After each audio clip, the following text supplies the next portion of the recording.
মিয়ানমারে AFC Asian cup বাছাইয়ে চমক দেখিয়েছিল বাংলাদেশের মেয়েরা। র্যাঙ্কিংয়ে অনেক এগিয়ে থাকা বাহরাইনকে হারায় লাল সবুজরা।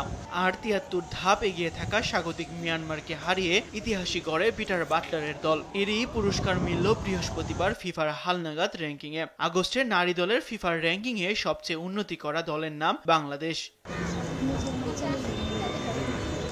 এক লাফে ২৪ ধাপ এগিয়ে সাগরিকা আফ্রিদিরা উঠে এসেছে ১০৪ নম্বরে, বেড়েছে ৮০.৫ রেটিং পয়েন্ট, যা এবারের তালিকায় সবচেয়ে বেশি। এর আগে ২০১৩ ও ২০১৭ সালে নারী ফুটবল দল ফিফা র্যাঙ্কিংয়ে ১০০তে উঠেছিল। তবে এবারকার অর্জন অন্যরকম, কারণ এবার সাথে আছে এশিয়ান কাপের মূল পর্বে জায়গা করে নেওয়ার কীর্তিও।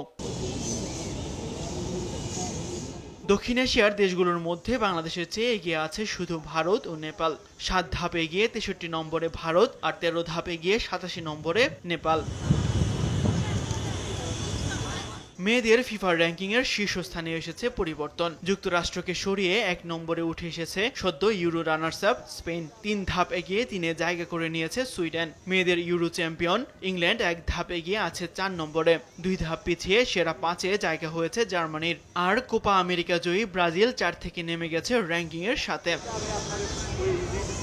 তাসবিহ শরণ, স্পোর্টস ডেস্ক, দেশ টিভি।